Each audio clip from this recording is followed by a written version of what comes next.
Tear trough filler, is it the most difficult thing to treat on the face? Nah, it's actually pretty easy, and I'm going to explain why.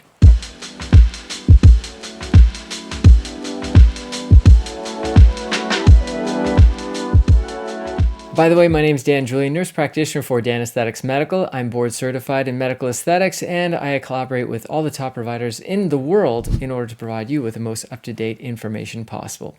Let's get into it. So the first thing is I want to identify the candidate. I want to make sure someone can handle tear trough filler. So what does that mean? It means that I want to make sure that they don't have complications to their lymphatics, which means that, they never wake up feeling puffy in the morning around the eyes. They don't have a history of seasonal allergies. Doesn't matter what they ate or drank the night before. They just never have issues around the tear troughs. These are clients who are going to be ideal candidates for tear trough filler. The last thing I tend to steer clear of are going to be people who are 55 and over. And the only reason why I'm hesitant on doing dermal fillers in the tear troughs for these clients is because as we mature, our lymphatics tend to kind of like slow down. They don't work as well as they did whenever we were younger. So even though they don't have a history or maybe a recent history of having any issues with their lymphatics, I don't want to test it by pushing any dermal filler around that and having complications. The next thing I do is a test to identify if you're going to have optimal outcomes or if you're going to have okay outcomes. The test is just basically taking your index finger and placing it on the mid cheek. Let's bring in Stuart. I'm going to show you why this is important. So this is the tear trough, and this is the orbicularis retaining ligament, this dotted line right here that tethers everything down. We tend to place dermal filler just underneath that ligament to lift everything up. Now, one of two things is going to happen. Whenever you're placing your finger here, it represents the dermal filler that's underneath the ligament. And if I place my finger here and only the cheek lifts, but the tear trough doesn't lift, then I know that that client's not going to have that great of a result. However, if I place my finger here and everything lifts, including the tear trough, this lifts, then guess what? These people are going to have like 70 to 90% improvement, and they're going to love their results, and it doesn't take that much product either. So this is kind of the way where I guide my clients basically to identify A, if they're candidates, and B, what type of outcome they're going to have. So I prefer treating the tear trough with a cannula, and a cannula is basically kind of like a blunted tipped needle, and the product comes out the top here instead of the tip here.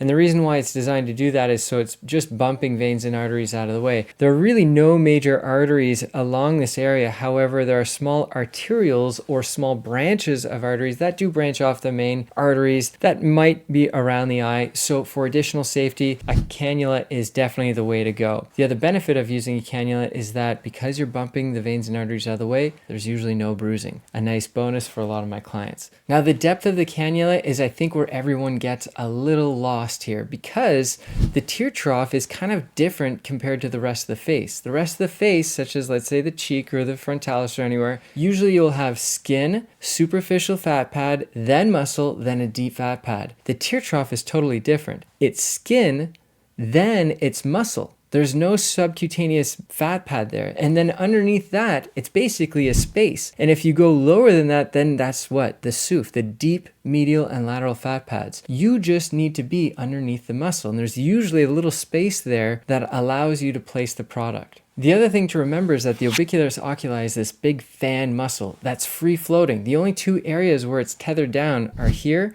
and here. Everything else is just like free floating here. So especially underneath, right? You're just placing product underneath this free-floating muscle, and you don't want to place it into the deep SUF. You want to be under the muscle. So basically, the only way that you can do this wrong if you're placing the tear trough is if you're on top of the muscle. The way to figure that out is by once you place your cannula in, you tent your cannula. Everything should lift pretty easily. However, you should not see the gray of the needle. If you're on top of the muscle and you tent the cannula, there's a big difference. The skin is like paper thin. It's basically 0.5 to almost 1 millimeter thick, but essentially it's extremely thin. So when you're placing your cannula on top of the muscle and you tent it up, you'll see the gray very easily, and therefore you can identify, by the way, I'm probably not deep enough. Let's go back and go a little deeper. Lift everything up, it lifts pretty easily, but you can't see the gray of the cannula, and you're in the right place. All right, so let's bring in Stuart to identify how I'm going to do this. First of all, I want to identify the orbicularis retaining ligament. It's usually an indentation that a lot of people see on the cheek here. I'm going to follow that mark, and I'm going to have a little X. X marks the spot.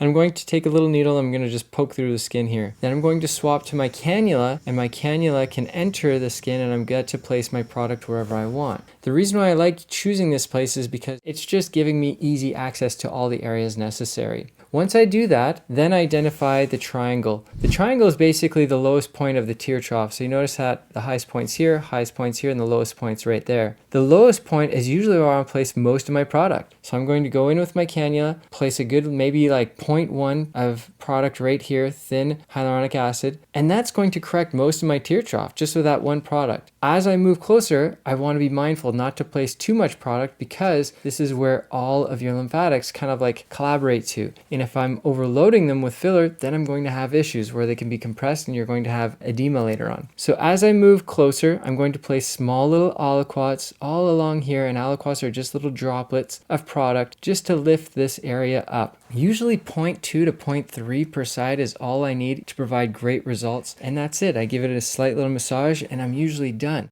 Now let's say you've done the treatment and you've had a tricky client where you've done this test and you're like, sheesh, they're not going to get great results, and you've already maxed out pretty much how much you can use with regards to your dermal filler in that region. What else can you do to enhance the result? At that point, what you can do if you're using a thin filler here, and you should always be using the thinnest filler possible designed for tear troughs, then at that point, you can go on top of the muscle. So you go back in the same entrance point. Now you're going to tent your cannula up and you're going to go on top of the muscle.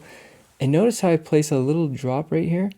Literally, I can't even measure the amount of dermal filler that I'm placing here on top of the muscle. I'm just going to place such a small amount that I might be able to see a little raise there. It's a couple drops. Then after that, I'll take the cannula out and I'll just massage it in, and that's going to be great. If you do more than that, it will look good right away. However, it will all pool down here later on at the base of the orbicularis oculi muscle, and it always looks bad. It always needs to be dissolved. So be mindful. You can do a little bit on top of the muscle, but only a couple drops. That's it. Now, if you guys enjoyed that, I get to do these on real life clients all the time, and I share them with you on my Patreon. So if that interests you, if you're a serious medical aesthetics provider, I will see you there. Until the next time, take care of yourselves, exercise daily, and please be nice to absolutely everyone. Cheers, guys.